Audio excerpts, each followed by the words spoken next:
नमस्कार. संडेच्या रात्री 10च्या बुलेटिनमध्ये प्रेक्षकांचं मनपूर्वक स्वागत. आज दिनांक 31 डिसेंबर 2025 वार बुधवार. बातमीची सुरुवात करूया सुविचारमालेने. स्वतःवर असलेला विश्वास जेव्हा अधिकाधिक घट्ट होतो तेव्हा तोच विश्वास आपल्या आयुष्यातही परावर्तित होतो. आजचा सुविचार आपण बघितला. आता बघूया बातमीपत्रातील ठळक बातम्या.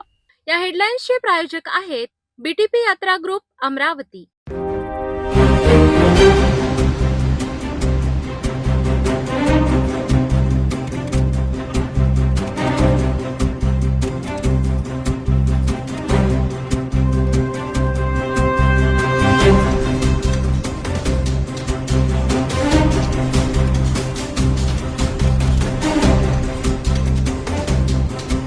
आपण ठळक बातम्या बघितल्या. आता घेऊया छोटासा ब्रेक. शादी और ब्याह की शुरुआत आराधना साड़ी के साथ.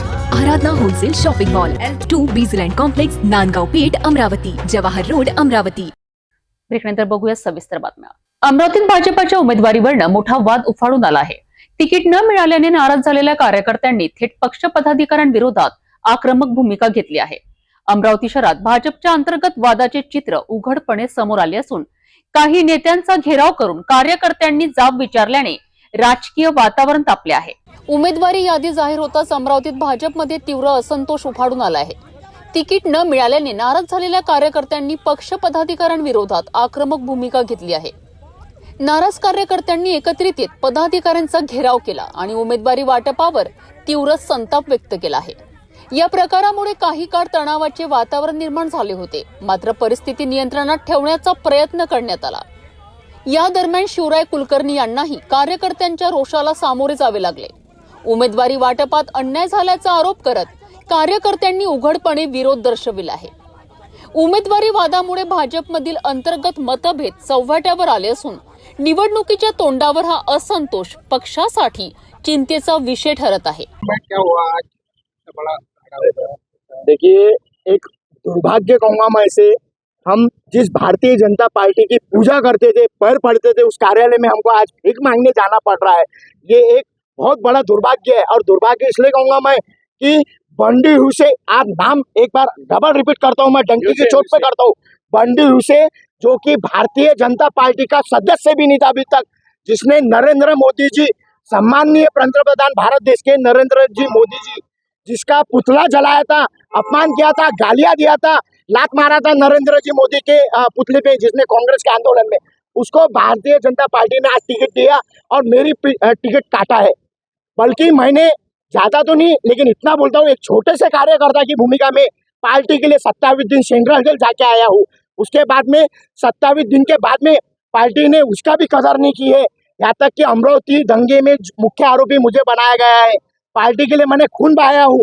आप सभी को पता होगा कि राजकमल पे जो आंदोलन हुआ था उसमें मेरा हाथ जला था, वो भी पार्टी ने कदर नहीं की. एक हाथ जोड़कर विनती करता हूँ, मैंने मेरी लाइफ बर्बाद किया हूँ. आप लोगों से सबसे विनती करूंगा, कोई भी कार्यकर्ता भारतीय जनता पार्टी में मत आइए और अपनी जिंदगी बर्बाद मत कीजिए.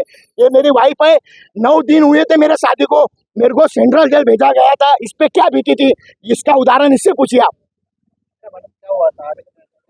देखिए, जैसे कि मेरे पति संगम गुप्ता, वो जो 20 साल से बीजेपी पार्टी से जुड़े हुए, 20 साल से वो अपने इतनी मेहनत कर रहे, इतना कार्यरत कर रहे, उनका फल क्या मिला आप खुद ही देखिए सामने. 20 साल से वो इंसान जो अपने फैमिली की कदर नहीं की, 9 दिन शादी को हुए, एक आदमी शादीशुदा आदमी अपनी वाइफ के साथ एंजॉय करता है, लेकिन वो सब छोड़ के उन्होंने बीजेपी पार्टी को चुना और उनके बदले क्या मिला उनको? आज हम कुछ भी नहीं पार्टी से मिला. जवाब मांगने यहाँ पे आए थे, तो पार्टी के नेता हमको जवाब ना देते हुए गालियां देके चले जा रहे हैं. इससे बड़ा कितना बड़ा दुर्गा है. गुरुजी को भी गालियां दे रहे, हमको गालियां दे रहे, क्या मतलब है? और आज मैं एक सेकंड के लिए बोलता हूँ कि आज अमरावती शहर में कई हिंदू संगठनों वालों से भी, हमारे प्रशांत जी देश पांडे जी से भी, हमारे इनसे भी बहुत धोखेबाजी हो गई. बीजेपी टिकट मिले नहीं. पर विशेष में जैसा भी कंवल जी पांडव ने, इन्होंने भी रात दिन बीजेपी को लेकर इनको भी टिकट नहीं मिले. दूसरे बात, अमरावती शहर के सीपर समाज और वाल्मीकि समाज है, इनको भी एक टिकट वाल्मीकि समाज के लिए इशू नहीं करे. उसके लिए भी मैं यहाँ पे यही वाल्मीकि समाज को लेकर और हमारे सब हिंदू संगठनों के हम लोग दूसरे पार्टी में प्रवेश करने जाएंगे. ये मेरा ऐलान है. और मुझे मेरे जो अपमान हुआ, मेरे मुंह पे तो किसी ने गाली दिया नहीं है, और जिस दिन मुंह पे गाली देंगे उस दिन अमरावती शहर में क्या होगा वो सिर्फ आप लोगों को मालूम और क्या नहीं है।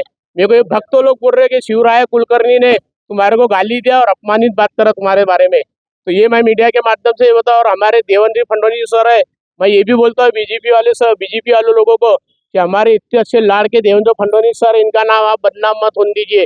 हमारे सेंटर के प्रधानमंत्री जी नरेंद्र मोदी का इनका नाम बदनाम होने दीजिए। मुंह संभाल के बात करिए। अगर आगे से कोई अगर मुझे गाली देंगे तो ये समझ के अमरावती शहर में क्या होगा वो नहीं बता सकता मैं। बस इसी बात पे मैं सीपी सर से भी ये रिक्वेस्ट करता हूँ। राजापेट पुलिस स्टेशन के हमारे पीआई सर कुलर सर से भी यही प्रार्थना करते हो कि हमारे साथ में यहाँ पे आपके पुलिस स्टेशन के पीछे मेरे साथ में और हमारे पूरे हिंदू संगठन यहाँ पे इन्होंने बीजेपी वालों ने गाले से बात करे और आंग पे आए हम लोगों के। नन्ना डाके आज फेजरपुरे में अगर अन्ना अगर ये नाम बोले तो नाम के परिचित नहीं है। आप जैसा जानते होंगे कि मनपा ने फेजरपुरा रुक्मिणी नगर यह प्रभाग क्रमांक 11 बनाया। फेजरपुरा यह पर्टिकुलर नाम है और रुक्मिणी नगर एक नाम है, लेकिन इसके बावजूद भी हमारे जैसे फेजरपुरे भाग से भी एक भी टिकट भारतीय जनता पार्टी ने दी नहीं है। हम भारतीय जनता पार्टी का झंडा फेजरपुरे के उस गढ़ में लेकर चल रहे हैं कि जहां पर आप जानते हैं कि बहुत ज्यादा भारतीय जनता पार्टी के प्रति आक्रोश है। इसके बावजूद भी हम भारतीय जनता पार्टी का झंडा उस बीचों बीच मैदान में लेकर चलते हैं। ये हमारी दिरियादिली है कि हम भारतीय जनता पार्टी का झंडा और हिंदुत्व का झंडा लेकर चलते हैं। हम पिछले 25 सालों से राष्ट्रीय स्वयंसेवक संघ, विश्व हिंदू परिषद और बजरंग दल के मार्फत राष्ट्र की सेवा करते आ रहे हैं, लेकिन हमने राष्ट्र की सेवा करते करते राजनीति का यह झंडा इसलिए उठाया ताकि कुछ गलत लोग इस राजनीति से दूर हो। लेकिन इसके बावजूद भी भारतीय जनता पार्टी ने फेजरपुरे से केवल और केवल पाटिल इस समुदाय को प्राथमिकता रखते हुए तीनों की तीनों उम्मीदवार पाटिल समाज से दिए हैं। चौथा उम्मीदवार एससी आरक्षण था, नहीं तो वह भी उम्मीदवार पाटिल समाज का ही दिया जाता था। और विशेषतः 2 उम्मीदवार महिला और 2 उम्मीदवार पुरुष रहने के बावजूद भी तीनों उम्मीदवार महिला ही दिए हैं। उसके बावजूद भी जो नेता कहते हैं कि देवेंद्र फडणवीस का अभी 2 दिन पहले का स्टेटमेंट है कि हमारे पार्टी में हम संगठन के किसी भी नेता के परिवार को टिकट नहीं देंगे, लेकिन हमारे यहाँ पर के नेता दिनेश जी सूर्यवंशी, आप नाम नोट कीजिए, दिनेश सूर्यवंशी, इस नेता ने अपनी पत्नी के लिए टिकट लिया, साथ ही अपने भांजे के लिए हमारे प्रभाग से टिकट लिया। वो 3 माह पहले आने वाला नेता जिसको भारतीय जनता पार्टी की अब कौड़ा भी नहीं मालूम, ऐसे नेता को लाकर भारतीय जनता पार्टी का टिकट दे रहे केवल और केवल अपना भांजा इस नाते। यानी ये कितनी बड़ी शोकांतिका है। भारतीय जनता पार्टी के लिए जेल में हम जाए, चुनाव के लिए लड़ाए हम, पार्टी के लिए लड़े हम, केसेस हम लगाए, झंडा हम लेके निकले, लोग हम लेके निकले और नेता आकर अपने घर वालों को प्रमोट करे। ये किस तरह की पार्टी रह गई। यहाँ तो ऐसा चित्र आ रहा कि पार्टी केवल और केवल पहले एक जगह पे थी, अब दूसरी जगह पे हो गई। मेरा इशारा समझ गए होंगे, यानी केवल और केवल एक जगह से निर्धारित होकर पार्टी चल रही है। इतना बड़ा कार्यालय है जहाँ पर टिकटों का वाटा होना चाहिए था, लेकिन वहाँ पर काला कुत्ता भी दिखा नहीं। हम सबका साक्षात्कार लिया गया और बाहर के आने वाले व्यक्ति को पीछे के दरवाजे से टिकट दे दिया। जो व्यक्ति भारतीय जनता पार्टी का सदस्य भी नहीं है, ऐसे व्यक्ति को टिकट दे रहे, यानी ये इससे बड़ी शोकांतिका और क्या है।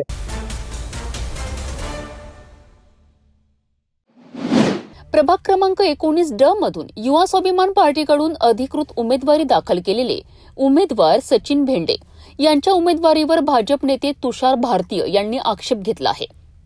तुषार भारतीय यांनी निवडणूक अधिकाऱ्यांकडे सादर केलेल्या आक्षेपांमध्ये म्हटले आहे की सचिन भेंडे हे अमरावती महानगरपालिकेचे ठेकेदार असून नियमांनुसार त्यांची उमेदवारी रद्द करण्यात यावी। प्रभाग क्रमांक 19D मध्ये मी अर्ज भरला आहे आणि त्या ठिकाणी एक उमेदवार सचिन भेंडे यांनी पण अर्ज टाकला आहे, पण ते महानगरपालिकेचे कंत्राटदार आहेत। त्यांनी जिल्हा नियोजन आणि महानगरपालिकेची कामं घेतली आहेत आणि त्या कामाचं डिफेक्ट लायबिलिटीज जो असतो तो 3 वर्षाचा आहे। त्यामुळे त्याच्या अगोदर तो कॉन्ट्रॅक्ट संपू शकत नाही आणि तो कॉन्ट्रॅक्ट दुसऱ्याला ट्रान्सफर नियमानुसार होऊ शकत नाही आणि म्हणून ते जर कंत्राटदार आहे तर त्यांना नगर परिषदेची उमेदवारी ही मिळू शकत नाही, ती लढू शकत नाही. त्याच्यावर आम्ही ऑब्जेक्शन घेतलेलं आहे आणि त्याच्यावर रिटर्निंग ऑफिसर जे आहेत दराडे साहेब त्यांच्याकडे आमची बाजू मांडणं सुरू आहे. उसमें आपने एक कुछ पॉइंट भी निकाले थे कि उन्होंने उनके लाइसेंस को कैंसिल करने के संदर्भ में एक पत्र दिया था, वो बड़ी आपने गलती पकड़े है, वो क्या गलती थी? नाही, त्यांनी 2025 म्हणजे 17 डिसेंबरला त्यांनी एक पत्र दिलं की माझं लायसन रद्द करण्यात यावं. तारीख 17 आहे आणि महानगरपालिकेमध्ये शिक्का 16 तारखेचा आहे. म्हणजे हे पहिल्यांदाच झालं आहे आणि सगळी बनवाबनवी आहे असं दिसते आहे आणि म्हणून त्या संदर्भातला आम्ही तक्रार त्या ठिकाणी. क्या लगता है ये जो तकरार आपने दाखल करे इसके ऊपर में क्या निकलना चाहिए? नाही, जर त्याच्यावर सगळे कागदपत्र बघितले तर त्यांचा अर्ज हा रद्द झाला. या आक्षेपावरनं सध्या निवडणूक कार्यालयात मोठे गोंधळाचे वातावरण आहे. तुषार भारतीय यांच्याकडनं 3 वकिलांची टीम तर सचिन भेंडे यांच्याकडूनही 3 वकिलांची टीम जोरदार कायदेशीर युक्तिवाद करीत आहेत. दोन्ही बाजूंनी नियम, कागदपत्रे आणि निवडणूक कायद्याचे दाखले सादर करण्यात येत आहेत. या प्रकरणाचा निर्णय थोड्याच वेळात येण्याची शक्यता असून त्याकडे संपूर्ण शहराचे लक्ष लागले आहे.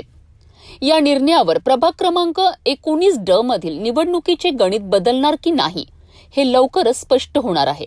प्रकरण नेमकं असं आहे की आम्ही अमरावती महानगरपालिकेचा कॉन्ट्रॅक्टर होतोच, त्यात काही शंका नाही आहे. पण कॉन्ट्रॅक्ट रद्द केल्याचं माझ्यापाशी मनपानं दिलेलं हे आहे, सर्टिफाईड कॉपी आहे.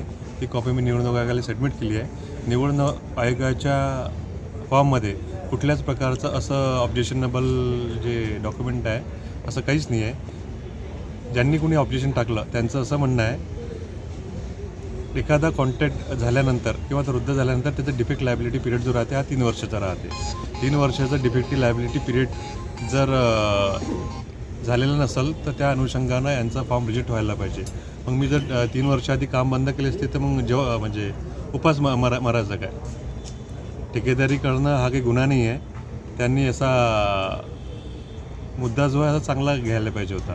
हा चुकीचा मुद्दा घेतला आहे असं काही नाही आहे. असं जर असेल तर अर्ध्या महाराष्ट्रातले फॉर्म रिजेक्ट व्हायला पाहिजे. मग अर्ध्या महाराष्ट्रात असे लोक उभे आहेत ज्यांच्या वेगवेगळ्या प्रकारच्या वेगवेगळ्या लायबिलिटीज त्यांच्या अंगावर आहेत. आम्हाला जर करायचंच असतं तर आम्ही महानगरपालिकेत जे जुने नगरसेवक आहेत किंवा सभापती होते असे यांचे अनेक मुद्दे अमरावती महानगरपालिकेत फाईल पेंडिंग्स आहेत. आम्ही तसं न करता थेट लढ्यात विश्वास ठेवतो. आमदार रवी राणा साहेबांच्या विश्वासावर, आमच्या कामाच्यावर लोकांनी जनतेने जे विश्वास ठेवला त्याच्यावर लढायची आमची तयारी आहे.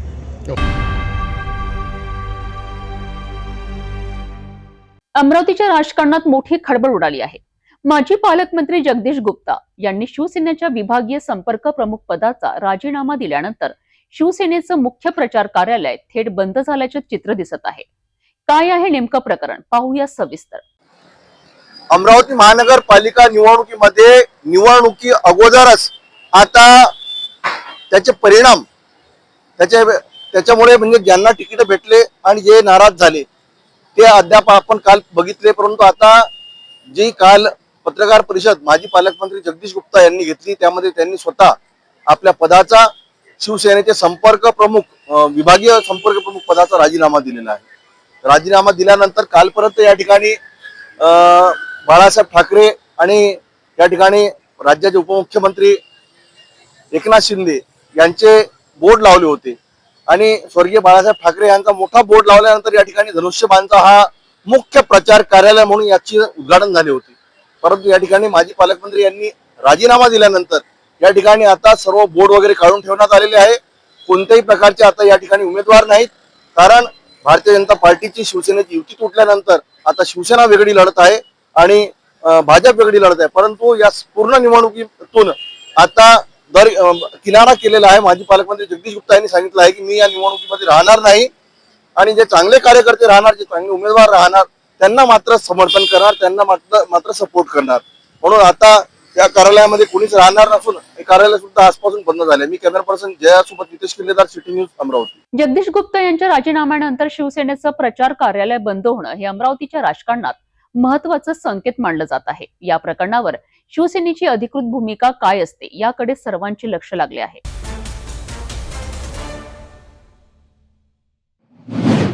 वैकुंठ एकादशीच्या पावन पर्वावर अमरावती अंबानगरीत भक्तीचा अनुपम सोहळा अनुभवायला मिळाला. बजरंग नगर ते सतीधाम मंदिरापर्यंत अमरावतीच्या किन्नर समुदायांनी काढलेली भव्य निशाण यात्रा सकाळी ठीक 9 वाजता मोठ्या उत्साहात निघाली. हातात श्यामबाबा यांचा झेंडा, होटांवर जय श्री श्यामचा नारा आणि ताल धरत भक्तिभावाने नृत्य करणारे किन्नर बांधव. हारे का सहारा श्याम बाबा हमारा या भक्तिगीताच्या गजरात डीजेच्या तालावर संपूर्ण अंबानगरी दुमदुमून गेली. एकीकडे 31 डिसेंबरला पाश्चात्य संस्कृतीनुसार नववर्षाचे स्वागत होत असताना दुसरीकडे किन्नर समाजाने श्याम भक्तीचा संदेश देत नववर्षाचे आध्यात्मिक आणि आगळेवेगळे स्वागत केले. 9 वर्षापासून अखंड सुरू असलेली ही निशाण यात्रा समाजाला भक्ती, समर्पण आणि सकारात्मकतेचा संदेश देत आहे. वैकुंठ एकादशीच्या दिवशी श्याम भक्तीचा हा सोहळा खऱ्या अर्थाने अमरावतीकरांकरिता आध्यात्मिक नववर्षाची सुरुवात ठरला.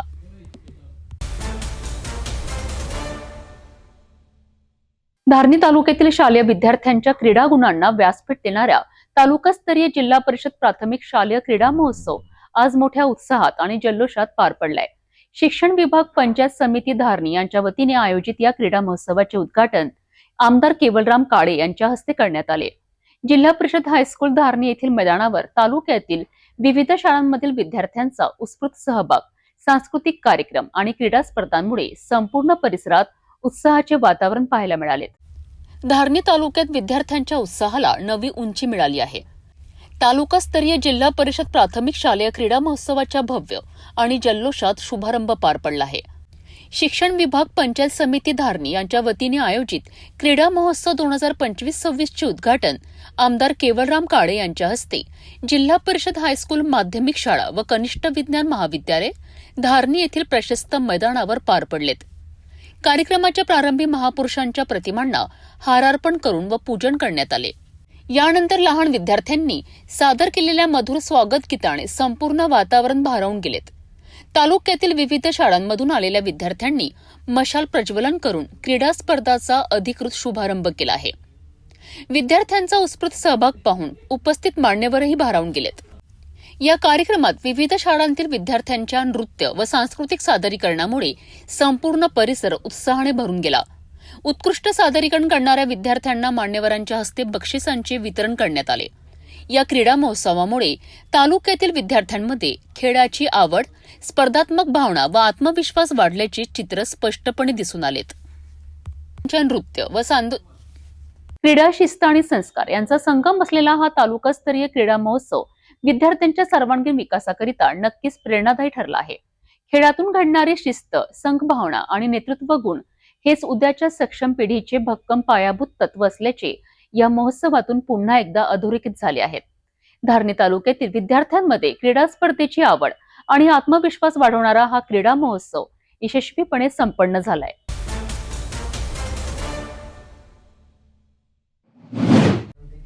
जळकापट तालुका धामणगाव रेल्वे येथे सुरू असलेल्या बैलगाडा शंकरपट स्पर्धेच्या 3ऱ्या दिवशी नागरिकांची तुफान गर्दी पाहायला मिळाली. तालुक्यासह परिसरातील अनेक गावांमधनं नागरिक मोठ्या उत्साहात शंकरपट पाहण्याकरिता जडी कापटमध्ये दाखल झालेत. महाराष्ट्रातील विविध भागातून पटशौकीन आपल्या सजवलेल्या बैलजोड्या घेऊन स्पर्धेत सहभागी झाले होते. शिस्तबद्ध नियोजन, सुरक्षिततेची योग्य व्यवस्था आणि उत्कृष्ट आयोजनामुळे शंकरपट स्पर्धेचे सर्वत्र कौतुक होत आहे. या शंकरपट स्पर्धेला खासदार अमर काळे यांनी भेट देत आयोजकांचे विशेष कौतुक केलेत. शंकरपट हा शेतकऱ्यांचा पारंपरिक आणि संस्कृतीशी जोडलेला खेळ असून अशा खेळांचे जतन आणि संवर्धन होणे अत्यंत गरजेचे असल्याचे त्यांनी सांगितले. आज जळकापटाच्या इथं या पठाच्या निमित्तानं येणं झालं आणि श्री गजानन कृषी गट आणि आसरा बैलगाडा ग्रुप धामणगाव रेल्वे यांच्या वतीनं आणि आमचे डॉक्टर सालनकर साहेब, आमचे परागजी राऊत या सर्व आणि त्यांच्या सर्व सहकाऱ्यांच्या माध्यमातून 111 वर्षापूर्वी खंडित झालेली पटाची परंपरा यावर्षी नव्यानं पुन्हा सुरुवात होते आणि ही जी सुरुवात या सर्वांच्या माध्यमातून झाली आहे. मी सर्वात पहिले आयोजकांचं डॉक्टर साहेबांचं, परागजींचं, त्यांच्या सर्व टीमचं, आसरा बैलगाडा ग्रुपचं आणि श्री कृषी बचत गटाच्या सर्व सन्मान्य सदस्यांचं या आयोजनाबद्दल मनापासून अभिनंदन करतो आणि पुढच्या काळामध्ये सातत्यानं हे आयोजन आता पुढच्या काळामध्ये चालू राहील ही अपेक्षा या ठिकाणी करतो. आणि खऱ्या अर्थानं आपण जर शंकरपट म्हटलं तर खऱ्या अर्थानं हा आपला शेतकऱ्यांचा खेळ आहे. आणि फक्त माझी इतकी अपेक्षा राहील सरकारकडनं की अतिशय कठीण दिवसामध्ये आज शेतकरी जीवन जगतोय.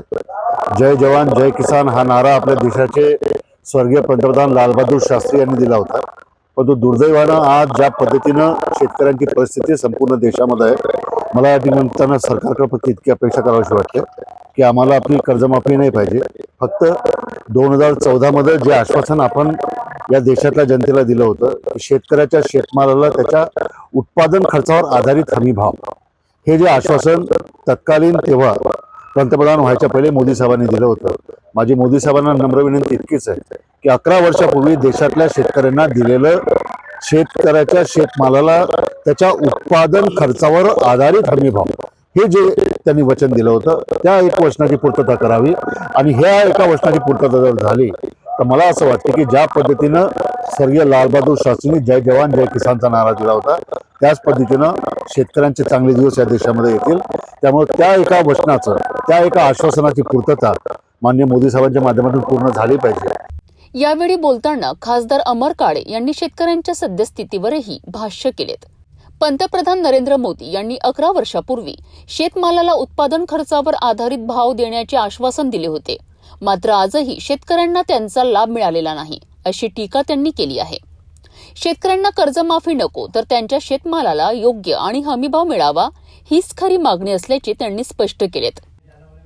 तसेच शंकरपट हा शेतकऱ्यांचा खेळ असल्याने इतर खेळांप्रमाणेच शंकरपटालाही शासनाचा राजाश्रय मिळावा, अशी मागणी त्यांनी मुख्यमंत्री देवेंद्र फडणवीस यांच्याकडे केली आहे.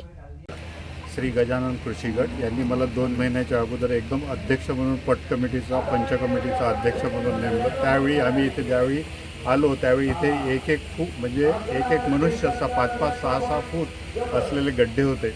हे गजानन कृषी गटाची मेहनत आहे. आणि आज आम्ही या 111 वर्षानंतरची जी ही संस्कृती होती, या शंकरपटाचं नॉमेनक्लेचर ज्याच्या नावावरून झालेलं होतं, ज्या गावाच्या याच्यावरून झालेलं होतं, जळका पटाचे ज्या गावाला नाव मिळालेलं होतं, अशा शंकरपटाच्या याची पूर्णोक्ती करण्यात यशस्वी झालेलो आहे. आज पटाचा 3रा दिवस आहे आणि आम्हाला खूप भरघोस असा प्रतिसाद मिळालेला आहे. आमच्या अपेक्षेपेक्षा आम्ही 20 ते 25% वरती आहे. हे आम्हाला भगवान नंदी बैलांनी दिलेला आशीर्वाद आहे, त्यांनी आम्हाला ब्लेस केलेला आशीर्वाद आहे. ती परंपरा जुनीच आहे, पण आमचा उत्साह नवीन आहे आणि आमच्या उत्साहाला या सगळ्या लोकांनी साक्षांकित करून आज जो आम्हाला आशीर्वाद दिलेला आहे त्याच्याबद्दल मी खूप खूप मनस्वी धन्यवाद. विशेष म्हणजे या शंकरपट स्पर्धेकरिता थेट अमेरिका येथूनही पाहुणे उपस्थित होते. त्यांनी या पारंपरिक खेळाचे आणि आयोजनाचे मनापासून कौतुक केलेत. जळकापट येथील शंकरपट स्पर्धेमुळे परिसरात उत्साहाचे वातावरण निर्माण झाले असून नागरिकांचा मोठा प्रतिसाद पाहायला मिळत आहे. Hello, my name is Ishan. I came from the UK and I'm here to watch this ox race. I found it very interesting and I saw the bulls went very fast.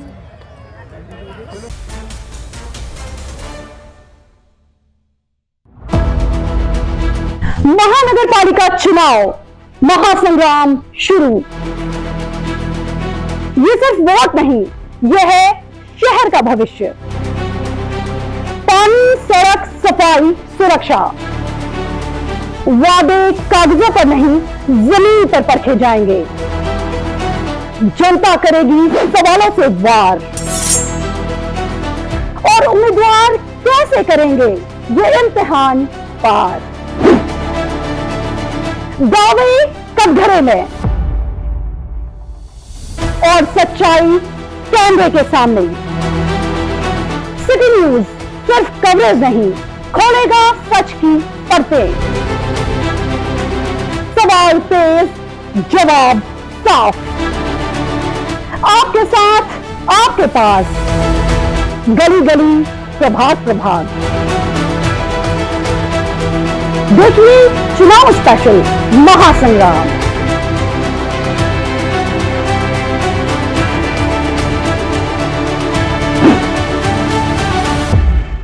नागपुरात पैशाच्या वादातून एका महिलेला मारहाण केल्याची गंभीर घटना समोर आली आहे. या प्रकरणात यशोधरा नगर पोलिसांनी 2 आरोपींना अटक केली असून एका आरोपीचा शोध अद्याप सुरू आहे. या कारवाईची माहिती पोलीस निरीक्षक प्रमोद बघेले यांनी दिली आहे. पाहूया सविस्तर रिपोर्ट. नागपूर शहरातील यशोधरा नगर पोलीस ठाण्याच्या हद्दीत पैशाच्या वादातून एका महिलेला मारहाण करणाऱ्या 2 आरोपींना पोलिसांनी अटक केली आहे. 31 डिसेंबर रोजी दुपारी 5:30 वाजताच्या सुमारास पोलीस निरीक्षक प्रमोद बघेले यांनी याबाबतची माहिती दिली आहे. पैशाच्या देवाणघेवाणीवरून झालेल्या वादातून आरोपींनी महिलेला मारहाण केल्याचे या तपासात उघड झाले आहे. पोलिसांनी तत्काळ कारवाई करत 2 आरोपींना ताब्यात घेतले असून या प्रकरणातील एक आरोपी अद्यापही फरार आहे. फिर्यादी नामे अस्मा परवीन शेख सलीम वय 34 वर्ष, राहणार कुंदनलाल गुप्तानगर, ह्या जखमीसुद्धा आहेत. तर यांचे आणि आरोपी त्यांच्याच गल्लीत राहणारे आहेत. त्यांच्याशी उधारीच्या पैशावरून वाद झाला. आधी उधारी उसने पैसे दिलेले होते, त्यांनी ते याच्यामधून त्यांच्यात वाद झाला आणि वादाचं पर्यवसान मोठ्या घटनेत झालं. त्यांनी एकमेकांना मारपीट केली. त्याच्यामध्ये फिर्यादी हे गंभीर जखमी झाल्यामुळे त्यांच्या तक्रारीवरून आपल्या पोलीस स्टेशनला गुन्हा दाखल करण्यात आलेला आहे. सदर गुन्ह्यात एकूण 4 आरोपी असून आतापर्यंत 2 आरोपी आपल्या ताब्यात आहेत, 2 फरार आहेत.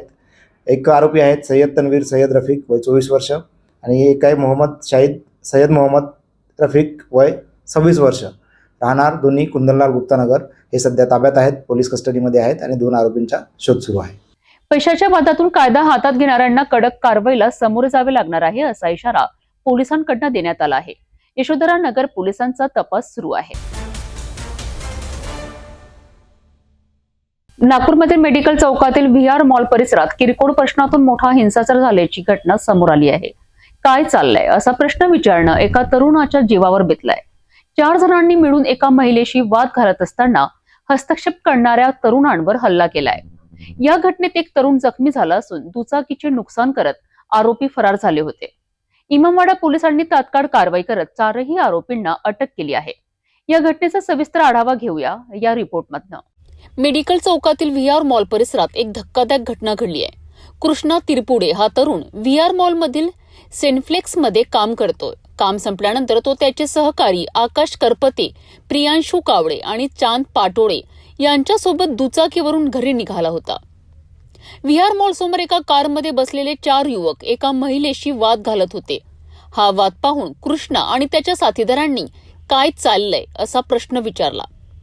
याच प्रश्नाचा राग आल्याने आरोपी संतापले. त्यांनी शिवीगाळ करत थेट मारहाण सुरू केली. या हल्ल्यात आकाश करपते याला दगड मारून जखमी करण्यात आलं. तसेच प्रियांशू कावडे यांच्या दुचाकीचे नुकसान करण्यात आले.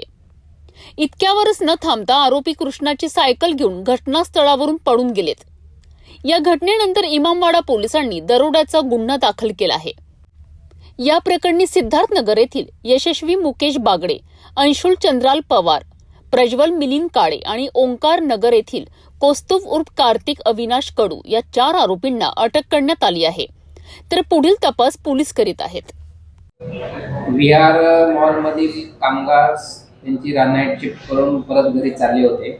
त्या टायमाला VR मॉलच्या समोरच स्टार बस समोर एका महिलेशी 2 इसम भांडण करत असले दिसल्यामुळे ते तिकडे काय प्रकार आहे व सोडवण्यासाठी गेले असता ते दोन्ही आरोपी त्यांच्याशी उद्धट घालू लागले, त्यांनाच मारहाण करू लागले. त्याच वेळी त्यांचे साथीदार शेजारी स्विफ्ट गाडी उभी होती त्या गाडीतून उतरले आणि 5 लोकांनी त्या सोडवायला गेलेल्या इसमावर हल्ला केला, त्याला मारहाण केली. त्याचप्रमाणे त्याची मोटारसायकल सुद्धा बळजबरीने त्याच्या ताब्यातून घेऊन गेले. सदरची घटना 29 तारखेला सकाळी आपल्याकडे दुपारी रिपोर्टिंग झाली. त्याप्रमाणे फिर्यादीची आपण तक्रार घेतलेली आहे आणि फिर्यादीने दिलेल्या तक्रारीवर तात्काळ आरोपीचा शोध घेऊन सदर गुन्ह्यात 4 आरोपी आतापर्यंत अटक केलेले आहेत. एक फरार आहे, त्याचा शोध घेणे चालू आहे.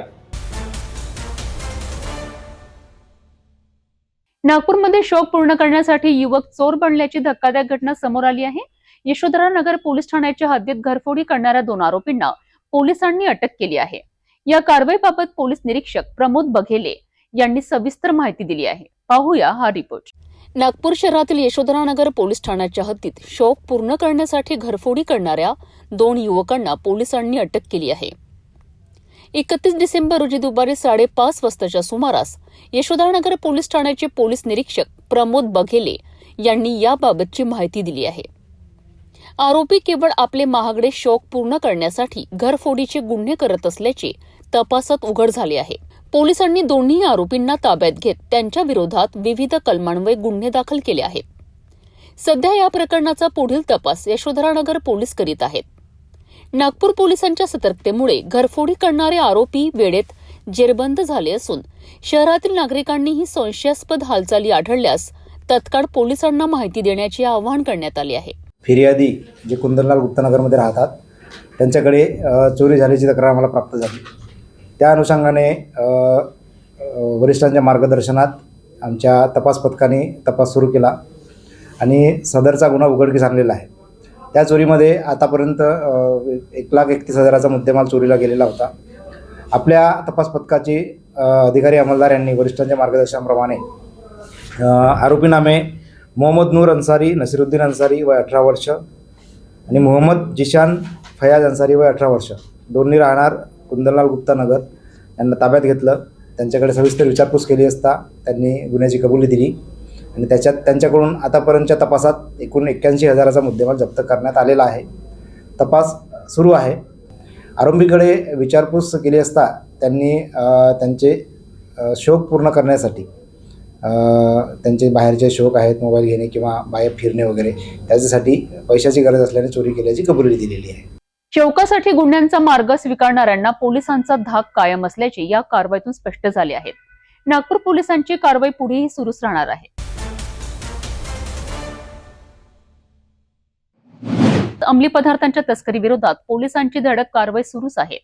तहसील पोलीस ठाण्याच्या हद्दीत एमडी अंमली पदार्थांची डिलिव्हरी देण्यासाठी आलेल्या एका तस्कराला तहसील पोलिसांनी रंग्यात अटक केली आहे.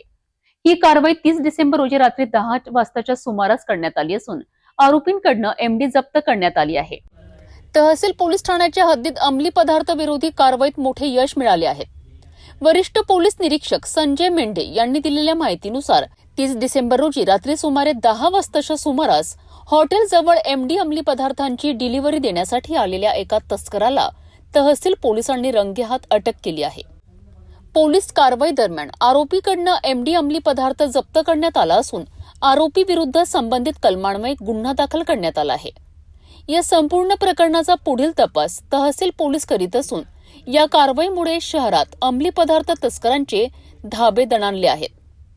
याबाबतची सविस्तर माहिती वरिष्ठ पोलीस निरीक्षक संजय मेंढे यांनी दिली आहे.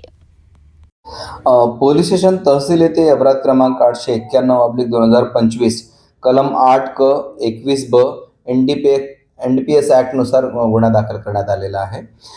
पोलीस स्टेशन तहसील DB पथकाचे PSI रसूल शेख हे काल रात्री पोलीस स्टेशनला हजर असताना त्यांना गुप्त बातमीदार मार्फत माहिती मिळाली की मेयो हॉस्पिटलसमोर जे कृष्णम हॉटेल आहे त्या हॉटेलजवळ आरोपी नामे लोकेश हरिप्रसाद श्रीभद्रे वय 22 वर्षे, राहणार सोमवारी क्वार्टर नंबर 93 दीपक मेश्राम यांच्या घरी किरायाने पोलीस ठाणे सक्करदरा हा इसम MDची डिलिव्हरी देण्याकरिता येणार आहे अशी त्यांना खात्रीशीर माहिती मिळाली होती. NDPS ॲक्टच्या तरतुदीनुसार सदर अधिकाऱ्याने स्टाफसह सदर आरोपीला पकडले आणि त्याच्याकडून झडती घेतली असता त्याच्याकडे एकूण 9.71 ग्राम MD पावडर मेफेड्रॉन पावडर जप्त करण्यात आलेले आहे. त्याची किंमत एकूण 97,100 रुपये. त्याचप्रमाणे त्याचा एक मोबाईल ज्याची किंमत 10,000 असं एकूण 1,07,100 रुपयाचा मुद्देमाल त्याच्याकडून जप्त केलेला आहे.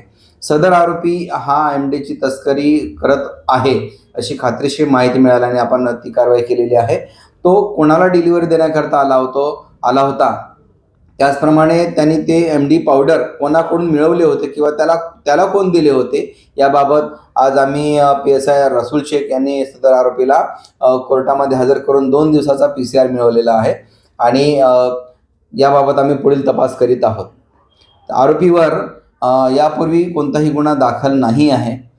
तरीसुद्धा तो अशा गुन्हेगारी प्रवृत्तीच्या अंमली पदार्थाच्या तस्करीसारख्या गुन्ह्यामध्ये कसा काय अडकला याबाबत सुद्धा आम्ही सखोल तपास करत आहोत. एमडी तस्करी प्रकरणी अटक करण्यात आलेल्या आरोपींविरुद्ध तहसील पोलीस ठाण्यात गुन्हा दाखल करण्यात आला असून पुढील तपास पोलीस करीत आहेत. शहरात अंमली पदार्थांच्या वाढत्या विळख्याला रोखण्याकरिता पोलिसांकडनं अशाच कठोर कारवाया सुरू राहणार असल्याची माहिती तहसील पोलीस ठाण्याचे वरिष्ठ पोलीस निरीक्षक संजय मेंढे यांनी दिली आहे. नागपुरातून एक अत्यंत धक्कादायक आणि संतापजनक घटना समोर आली आहे. विश्वास, प्रेम आणि ओळखीच्या आड एका युवतीवर अत्याचार केल्याचा गंभीर आरोप उघडकीस आला असून या घटनेने संपूर्ण शहर हादरून गेले आहे. नेमकं काय आहे हे प्रकरण आणि पोलिसांनी कोणती कारवाई केली आहे, पाहूया ह्या सविस्तर वृत्तात. नागपुरातून एक धक्कादायक आणि संतापजनक घटना समोर आली आहे. ढोल ताशा पथकाच्या माध्यमातून ओळख झालेल्या एका युवकाने विश्वासघात करत युवतीवर अत्याचार केल्याची गंभीर घटना उघडकीस आली आहे. मिळालेल्या माहितीनुसार नागपुरातील एका ढोल ताशा पथकात सहभागी असलेल्या युवतीची त्याच पथकातील एका युवकासोबत ओळख झाली. ही ओळख पुढे प्रेम संबंधात रूपांतरित झालीत.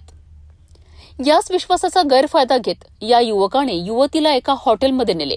तेथे कोल्ड्रिंकमध्ये नशेचे औषध टाकून तिच्यावर अत्याचार करण्यात आला. तसेच तिचे अश्लील फोटो व व्हिडिओ काढण्यात आल्याचा आरोप आहे. घटना उघडकीस आल्यानंतर पीडित युवतीने तहसील पोलीस ठाण्यात तक्रार दाखल केली आहे. तक्रार मिळताच पोलिसांनी तत्काळ हालचाली करत अवघ्या 2 तासात पीडितेची पंचनाम्यात चौकशी पूर्ण केली आहे. पीडितेच्या तक्रारीवरून संबंधित आरोपी विरोधात गंभीर स्वरूपाचा गुन्हा दाखल करण्यात आला आहे. आम्ही पोलीस उपनिरीक्षक पल्लवी गोसावी, नेमणूक पोलीस ठाणे तहसील नागपूर शहर, पोलीस ठाणे अपराध क्रमांक 890/2025 कलम 123 64 352 351 3 भारतीय न्याय संहिता 2023 नुसार गुन्हा दाखल करण्यात आलेला आहे. सदर गुन्ह्यातील पीडिता ही ढोल ताशा पथकामध्ये तिची एका आरोपीसोबत म्हणजे मुलासोबत ओळख झाली. त्या ओळखीचं रूपांतर प्रेमामध्ये झालंय. तर ते एकमेकांशी बोलू लागले. त्यानंतर यातील आरोपिताने पीडितेस वारंवार एका खाजगी हॉटेलमध्ये नेऊन तिच्यावर शारीरिक अत्याचार केले आणि त्याच हॉटेलमध्ये त्यानं कोल्ड्रिंक्समध्ये गुंगीकारक औषध देऊन पीडितेचा असहाय्यतेचा फायदा घेऊन त्याचे न्यूड फोटो बनवले, आक्षेपार्ह व्हिडिओ बनवले. त्यानुसार पीडितेला वारंवार धमकी देऊन तिला जीवे मारण्याची धमकी देऊन धमकावून तिच्याबरोबर शारीरिक संबंध केले. तशा ह्याच्यावरून पोलीस ठाणे सदरचा गुन्हा दाखल करण्यात आलेला आहे. याचा तपास आम्ही स्वतः करत असून यामध्ये काल दिनांक 29/12/2025 रोजीच आरोपीस तात्काळ अटक करण्यात आलेली आहे. आज आरोपीस कोर्टासमक्ष हजर केले. त्यानुसार माननीय न्यायालयाने आरोपीचा 4 दिवसाचा PCR मंजूर केलेला आहे. वर्षाच्या अखेरच्या दिवशी पेंच व्याघ्र प्रकल्पातील चोरबाहुली गेटवर पर्यटकांना वाघांचे दुर्मिळ आणि अविस्मरणीय दर्शन घडले आहे. एकाच दिवशी 2 वाघ आणि थेट शिकारीचा थरार, पाहूयात हा खास रिपोर्ट. वर्षाच्या अखेरच्या दिवशी निसर्गाने पर्यटकांना दिली अविस्मरणीय भेट. पेंच व्याघ्र प्रकल्पातील चोरबाहुली वनपरिक्षेत्रात जंगलातील प्रमुख वाघ T98 आणि T108 एकाच दिवशी पर्यटकांसमोर अवतरलेत. वाघांच्या नियमित दर्शनासाठी ओळखल्या जाणाऱ्या चोरबाहुली गेटवर 31 डिसेंबर रोजी सफारीसाठी गेलेल्या पर्यटकांचा आनंद द्विगुणित झालाय. या सफारी दरम्यान वाघ T108 ने सांबाराची शिकार केल्यानंतर ते भक्ष्य खातानाचे थरारक दृश्य पर्यटकांना प्रत्यक्ष पाहायला मिळालेत. जंगलातील नैसर्गिक जीवनचक्राचा हा क्षण अनेक पर्यटकांच्या कॅमेऱ्यात कैद झाला आणि ही सफारी वर्षातील सर्वात स्मरणीय ठरली आहे. नागपूर येथील जरीपटका परिसरातील हरकित सिंग कलसी यांनी ही सफारी आतापर्यंतच्या सर्व अनुभवांपैकी सर्वोत्तम असल्याचे सांगितलेत. तसेच जिप्सी चालक सिद्धार्थ नारनवरे आणि गाईड अंकित निकुरे यांच्या मार्गदर्शनाचे त्यांनी विशेष कौतुक केलेत.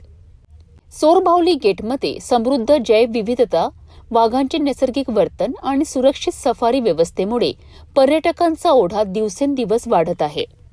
उपसंचालक अक्षय गजबी आणि सहाय्यक वनसंरक्षण पूजा लिमगावकर यांच्या मार्गदर्शनाखाली वनपरिक्षेत्र अधिकारी जयेश तायडे यांच्या नेतृत्वात चोरबाहुली गेटचे सौंदर्यीकरणाचे काम वेगाने सुरू आहे. भविष्यात पर्यटकांकरिता सर्व आवश्यक सोयी सुविधा उपलब्ध करून दिल्या जातील अशी माहिती वन विभागाने दिली आहे. वर्षाच्या अखेरच्या दिवशी लाभलेले हे वाघदर्शन पर्यटकांकरिता केवळ सफारी नव्हे तर निसर्गाशी थेट जोडणारा आणि कायम स्मरणात राहणारा अनुभव ठरला आहे. वर्षाची सांगता झाली आणि निसर्गाने दिली थरारक आठवण. सोरबाहुली गेटवरील हे वाघदर्शन पर्यटकांकरिता आयुष्यभर लक्षात राहणारा क्षण ठरला आहे. तपोवन फक्त 1.5 किलोमीटर अंतरावर राधानगरी लेआउट लेक व्ह्यू प्लॉटसह मोजकेच प्लॉट शिल्लक. त्वरित संपर्क करा 9930706667 किंवा 7620433325 या क्रमांकावर.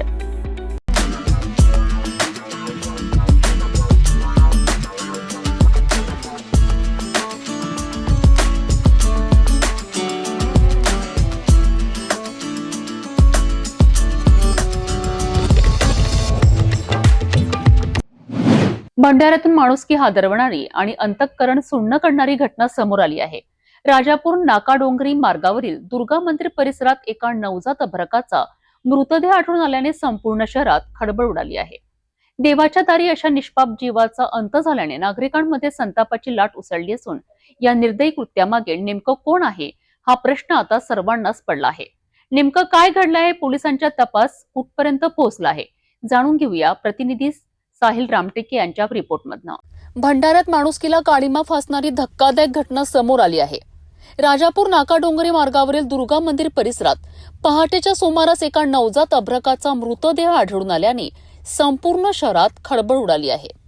देवाच्या दारी मंदिर परिसरात निष्पाप बाळाचा असा अंत झाल्याने नागरिकांमध्ये तीव्र संताप व्यक्त केला जात आहे. मंदिर परिसरात संशयास्पद अवस्थेत नवजात अभ्रक दिसून आल्यानंतर स्थानिक नागरिकांनी तात्काळ पोलिसांना माहिती दिली. माहिती मिळताच भंडारा पोलीस घटनास्थळी दाखल झालेत. परिसर सील करून पंचनामा करण्यात आला. अभ्रकाचा मृतदेह उत्तरीय तपासणीकरिता रुग्णालयात पाठविण्यात आला आहे. प्राथमिक पाहणीत अभ्रक नवजात असल्याचे स्पष्ट झाले आहे. मात्र हा मृत्यू नैसर्गिक आहे की हत्या याचा खरा खुलासा पोस्टमॉर्टम अहवालानंतरच होणार आहे. देवाच्या दारी बाळाचा मृतदेह आढळणे ही घटना समाजाच्या संवेदनशीलतेवर गंभीर प्रश्नचिन्ह निर्माण करणारी आहे. या निर्दयी कृत्यामागे नेमकं कोण आहे, आई वडिलांनीच हे कृत्य केलं आहे का, याचा शोध घेण्यासाठी पोलिसांनी तपासाची चक्रे वेगाने फिरवली आहेत. अज्ञात व्यक्तीविरोधात गुन्हा दाखल करण्याची प्रक्रिया सुरू असून दोषींवर कठोर कारवाई केली जाईल असा इशारा पोलिसांनी दिला आहे. या धक्कादायक घटनेमुळे भंडाऱ्यात हळहळ आणि संतापाचे वातावरण पसरले आहे. निष्पाप बाळाला न्याय मिळणार का हा प्रश्न आता संपूर्ण शहर विचारत आहे. सकाळी काही आमच्या गावचे यदुनाथ परबते आणि हेमंत दिलाराम घोनाडे हे दोघेही रोज सकाळी मंदिराची साफसफाई आणि धुणं पुसणं करायसाठी येतात. ते जेव्हा आले त्यांना इथे एक अभ्रक दिसला. त्यांनी मला फोन केला म्हणून मी इथे आलो आणि पाहिलं तर तिथे एक माता राणी दुर्गा मातेच्या काय म्हणतात त्याला मूर्तीच्या शेजारी जो ओटा आहे त्याच्या शेजारी उजव्या बाजूला एक अभ्रक ठेवलेला होता, कपड्यामध्ये गुंडाळलेला. तो जिवंत होता काय? मी आलो त्यावेळी जिवंत नव्हता. निष्पाप बाळाचा असा अंत ही केवळ एक घटना नसून समाजाच्या संवेदनशीलतेवर उमटलेला काळा डाग आहे. पोस्टमॉर्टम अहवालानंतर या प्रकरणाचा खरा उलगडा होणार असला तरी दोषींवर तात्काळ आणि कठोर कारवाई व्हावी अशी मागणी नागरिकांकडून जोर धरत आहे. भंडारा पोलीस तपासाची चक्रे वेगाने फिरवत असून या घटनेतील सत्य लवकरच समोर येईल अशी अपेक्षा व्यक्त केली जात आहे. यवतमाळ जिल्ह्यात लाचखोरीचा गंभीर प्रकार समोर आला आहे. पुसद तालुक्यातील शासकीय माध्यमिक आश्रमशाळेच्या मुख्याध्यापकाला लाचलुचपत प्रतिबंधक विभागाने रंगेहात पकडले आहे. वैद्यकीय देयक खात्यात जमा करण्यासाठी लाच मागितल्याचा आरोप आहे. पाहूया याबाबत सविस्तर रिपोर्ट. यवतमाळ जिल्ह्यातील पुसद तालुक्यात शासकीय माध्यमिक आश्रमशाळा खेरखेडा येथील मुख्याध्यापक लाचलुचपत प्रतिबंधक विभागाच्या जाळ्यात अडकले आहेत. शाळेत कार्यरत असलेल्या एका शिक्षकाचे वैद्यकीय प्रतिपूर्ती देयक अप्पर आयुक्त आदिवासी विभाग अमरावती यांच्याकडनं मंजूर झाले होते. मात्र हे वैद्यकीय देयक लवकर खात्यात जमा करून देण्यासाठी मुख्याध्यापक गौरीशंकर सैदाणे यांनी तक्रारदार शिक्षकाकडे 1500 रुपयांची लाच मागितल्याचा आरोप आहे. याबाबत शिक्षकाने लाचलुचपत प्रतिबंधक विभागाकडे तक्रार दाखल केली आहे. 22 डिसेंबर रोजी लाचलुचपत प्रतिबंधक विभाग अमरावती परिक्षेत्र यांनी सापळा रचून मुख्याध्यापक गौरीशंकर सैदाणे यांना रंगेहात ताब्यात घेतले. ही कारवाई पोलीस अधीक्षक बापू बांगर, अप्पर पोलीस अधीक्षक सचिंद्र शिंदे आणि उपअधीक्षक अभय आष्टेकर यांच्या मार्गदर्शनाखाली करण्यात आली. आरोपी लोकसेवकाकडनं वैद्यकीय देयक मंजूर करून खात्यात जमा करण्यासाठी लाच मागितल्याचे तपासात निष्पन्न झाले आहे. यानंतर आरोपीस ताब्यात घेऊन खंडाळा पोलीस ठाण्यात गुन्हा दाखल करण्यात आला असून पुढील तपास सुरू आहे. शासकीय कार्यालयांमधील लाचखोरी विरोधात लाचलुचपत प्रतिबंधक विभागाची कारवाई सुरूच असून या प्रकरणामुळे शिक्षण क्षेत्रात खळबळ उडाली आहे. या प्रकरणाचा पुढील तपास पोलीस करीत आहेत. वर्ष संपत आहे, मात्र वेदना काही संपत नाही. यवतमाळ जिल्ह्यात 2025 हे वर्ष बळीराजासाठी काळरात्र ठरले आहेत. अतिवृष्टी, नापिकी, वाढते कर्ज आणि तुटपुंजी मदत या सगळ्यांच्या विळख्यात सापडून तब्बल 354 शेतकऱ्यांनी आत्महत्या केल्याची धक्कादायक आकडेवारी समोर आली आहे. एका बाजूला नवीन वर्षाची चाहूल तर दुसऱ्या बाजूला शेतकऱ्यांच्या डोळ्यात अश्रू. पाहुयात याचा सविस्तर आढावा. यवतमाळहून दुर्गेश कान्हू यांचा हा रिपोर्ट. काळ्या आईची सेवा करणाऱ्या यवतमाळ जिल्ह्यातील शेतकऱ्यांकरिता 2025 हे वर्ष वेदनांनी भरलेले ठरले आहे. दिनदर्शिका बदलणार असली तरी शेतकऱ्यांच्या मनातील दुःख आजही कायम आहे. जून ते सप्टेंबर दरम्यान निसर्गाने रौद्ररूप धारण करत 6,64,595 हेक्टर क्षेत्रावरील पिके उद्ध्वस्त केलीत. याचा थेट फटका 5,35,636 शेतकऱ्यांना बसलाय. खरीप हंगामाच्या सुरुवातीला सोन्याचे दागिने गहाण ठेवून कर्ज काढून शेतकऱ्यांनी पेरणी केली, मात्र अतिवृष्टीने होत्याचं नव्हतं केलं. नुकसान भरपाईसाठी शासनाने 638 कोटी 15 लाख रुपयांची तरतूद केली आहे. त्यातील 99% रक्कम वाटप झाल्याचा दावा आहे. मात्र प्रत्यक्षात ही मदत जखमेवर मीठ सोडणारी ठरत असल्याची भावना शेतकऱ्यांना व्यक्त होत आहे. पिके हातातून गेली, कर्जाचा डोंगर वाढत गेला आणि नैराश्यातून बाहेर पडण्याचा मार्ग न सापडल्याने 2025 या एकाच वर्षात 354 शेतकऱ्यांनी आत्महत्या केल्याची शासकीय नोंद जिल्ह्याला हादरवणारी आहे. यवतमाळ जिल्हा शेतकरी आत्महत्येची राजधानी म्हणून ओळखला जातो. यावर्षी कापसाचे पीक अर्ध्यावर आले, खर्च दुप्पट झाला, मात्र मिळालेली मदत अत्यंत तुटपुंजी असल्याचा आरोप शेतकरी नेत्यांकडून होत आहे. वेदना कितीही मोठ्या असल्या तरी बळीराजा हार मानत नाही. नवीन वर्षात निसर्ग साथ देईल आणि चांगले दिवस येतील याच आशेवर शेतकरी पुन्हा एकदा नांगराची मूठ हातात घेण्यासाठी सज्ज झाला आहे. सुनील मधुकर राऊत, मुक्काम अंतरगाव. यंदा शेती आपला पयाटी, सोयाबीन, तूर. यंदा शेती बी आपलं सोयाबीन पिकली नाही, कापसाचे भाव नाही आहे. माझ्याजवळ 17 एकर जमीन आहे. माझी 10 एकर पयाटी आहे. 10 एकर पयाटी, 7 एकर सोयाबीन आहे. योग्य भाव द्यावा ही माझी विनंती आहे. नवीन वर्ष उंबरठ्यावर उभं आहे, परंतु शेतकऱ्यांच्या प्रश्नांची उत्तरं अजूनही प्रलंबितच आहे. 2026 हे वर्ष तरी बळीराजासाठी दिलासादायक ठरेल का, हा प्रश्न आज प्रत्येक शेतकरी कुटुंब विचारत आहेत. भोकरदन तालुक्यात प्रशासनाविरोधात असंतोष उफाळून आला आहे. शेतकऱ्यांच्या मागण्यांकरिता आंदोलन करणाऱ्या सरपंचावर आणि त्यांच्या सहकाऱ्यांवर गुन्हे दाखल झाल्याने तालुक्यात संतापाची लाट उसळली आहे. डोळ्याला पट्टी आणि हातात दोरी बांधून करण्यात आलेले अनोखे आंदोलन आता जेलभरो आंदोलनात बदलले आहेत. पाहूया याबाबत सविस्तर रिपोर्ट. भोकरदन तालुक्यात शेतकऱ्यांच्या प्रश्नांवरून प्रशासन आणि जनतेत तीव्र संघर्ष निर्माण झाला आहे. शेतकऱ्यांच्या विविध मागण्यांसाठी सामाजिक कार्यकर्ते विकास जाधव आणि बळीराजा फाउंडेशनचे नारायण लोखंडे यांनी भोकरदन तहसील कार्यालयासमोर सलग 5 दिवस आमरण उपोषण केले होते. या उपोषणात विहिरीचे मस्टर सुरू करणे, शेतकऱ्यांसाठी गाय गोठा योजना राबविणे अशा न्याय मागण्या करण्यात आल्या होत्या. मात्र प्रशासनाने या आंदोलनाकडे सुरुवातीला पूर्णपणे दुर्लक्ष केल्याचा आरोप आंदोलकांनी केला आहे. प्रशासनाच्या उदासीनतेविरोधात सरपंच मंगेश साबळे यांनी डोळ्याला पट्टी बांधून हातात दोरी धरून डफली वाजवत प्रशासनाला जागे करण्यासाठी अनोखे आंदोलन केलेत. यानंतर प्रशासनाने मागण्या मान्य करत उपोषण सोडविलेत. मात्र उपोषण संपल्यानंतर अवघ्या 3 दिवसातच नायब तहसीलदारांनी सरपंच मंगेश साबळे आणि त्यांच्या 12 सहकाऱ्यांवर शासकीय कामात अडथळा आणल्याचा गुन्हा दाखल केल्याने तालुक्यात तीव्र संताप व्यक्त केला जात आहे. या कथित अन्यायकारक कारवाईच्या निषेधार्थ भोकरदन येथे जेल भरो आंदोलन करण्यात आले. छत्रपती शिवाजी महाराजांच्या पुतळ्यापासून तहसील कार्यालयापर्यंत मोर्चा काढण्यात आला. यावेळी आंदोलकांवरील गुन्हे मागे घ्या अशा जोरदार घोषणा देत प्रशासनाविरोधात संताप व्यक्त करण्यात आलाय. आंदोलकांचे म्हणणे आहे की शेतकऱ्यांच्या न्याय मागण्यांकरिता आवाज उठवणाऱ्यांवर गुन्हा दाखल करणे हा लोकशाहीचा गळा घोटण्याचा प्रकार आहे.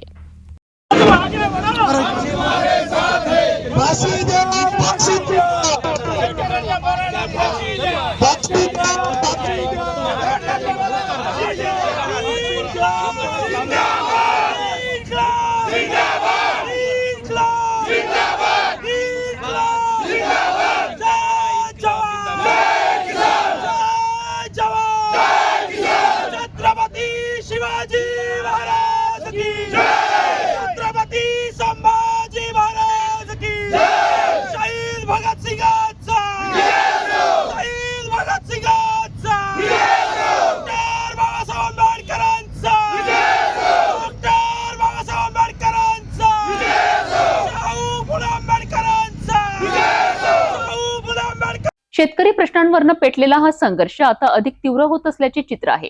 गुन्हे तात्काळ मागे न घेतल्यास आंदोलन आणखी तीव्र करण्याचा इशारा आंदोलकांनी दिला आहे. भोकरदन मधील या संपूर्ण घडामोडीवर संपूर्ण जिल्ह्याचे लक्ष लागले आहे. जाता जाता पुन्हा एकदाच्या ठळक बातम्या. या हेडलाईन्सचे प्रायोजक आहेत बीटीपी यात्रा ग्रुप अमरावती.